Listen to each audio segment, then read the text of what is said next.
what is AI's role in the modern day? How does AI relate to faith? Can AI restore your faith in humanity, at least, if nothing else? Should we worship AI or should we turn back to God? These are some of the many questions that Dave Cullen raises in Deus V Machina. Now, Cody Stockton is a private investigator and a veteran of the AI wars. He currently lives in Las Vegas in the year 2045.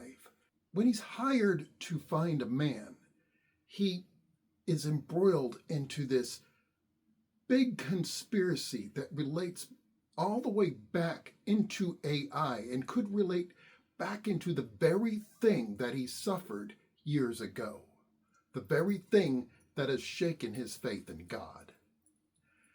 And speaking of God, how does the man who proclaims himself to be Jesus relate into all of this? This man who seems to be working miracles. Now, this book brings up a lot of questions of faith, something that this movie does as well. Flywheel is a small budget movie made by a church in Albany, Georgia. This movie launched Sherwood Pictures, which evolved and released a number of other films as well as this one.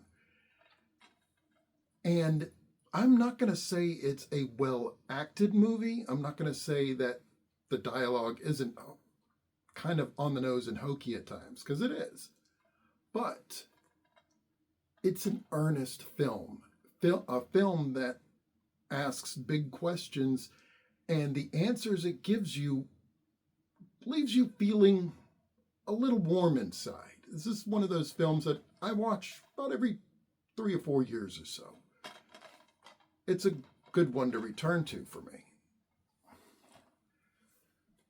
This book is kind of the same way. It's got problems.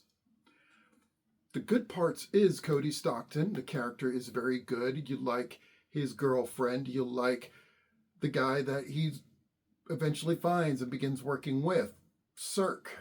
I had to search for his name. Apologies on that. But you do enjoy these characters. You also do get caught up in some of these philosophical discussions on occasion that he has in here. There is some good mystery elements in this. Some of the mysteries are easier for even a filthy casual mystery fan like me to figure out. There's a couple of others in there that is a bit more gritty, that allows you to sink your teeth into. But it does have quite a few problems. Now, Dave, if you're watching this review, number one, setting as a character. You do not utilize that in here except one scene. I can identify one scene where you use setting as a character. Dig into that.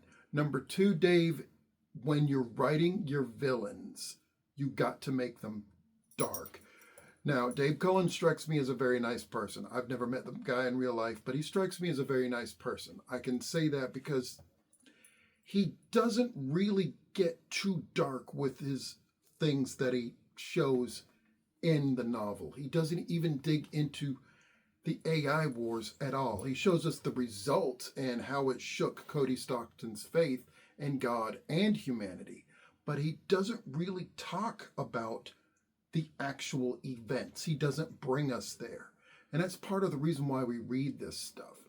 When it comes to writing, you can't appreciate the light without the dark. You need the dark. And if you're going to talk about things like war and the results of massacres and things in a novel, you have to go there. You have to show us when the redemption hits and this character you've had so dark for so long, they learn the lesson and everything is clear to them. It becomes that much brighter when that lesson hits. So that's number two. Number three, show, don't tell is very important for writing. Quick reminder, show, don't tell. I could tell you Cody Stockton robbed a bank. And then he got into a car accident running from the cops. Or I can describe how his hand shook when he was holding the gun against the teller's head.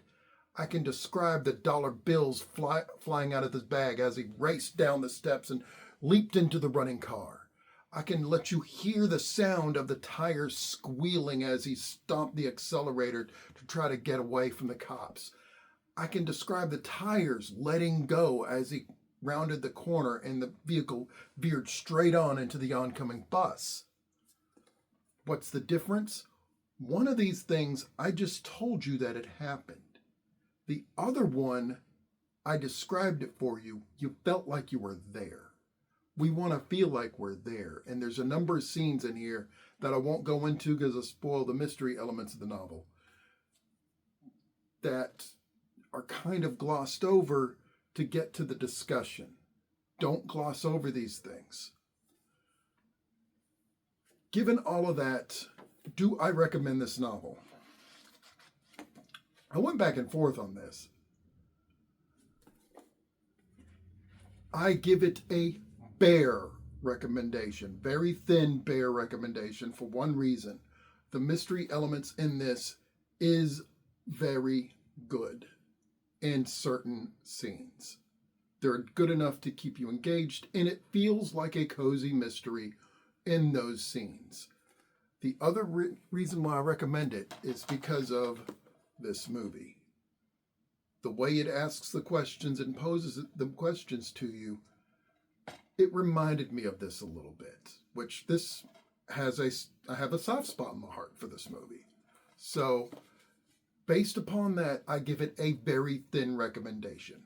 If you're looking for a good, thick mystery novel with great scene descriptions and gritty characters, this is not going to be where you find that yet. If you are looking for a cozy mystery with some philosophical questions that you want to go back and forth on about, this might be worth checking out. Now, this is his first book. That's the other reason why I'm being so very lenient on this. Because if this was Stephen King, I'd be tearing it apart. But I really hope Dave Cullen keeps writing, and I hope that his next novel is better than this one, and I hope that the next one is even better than that. Just the way Sherwood Pictures and their next movie was a bit better than this one, and the next one after that was even bigger. So a very thin recommendation from me. But that's just my opinion. What do you think?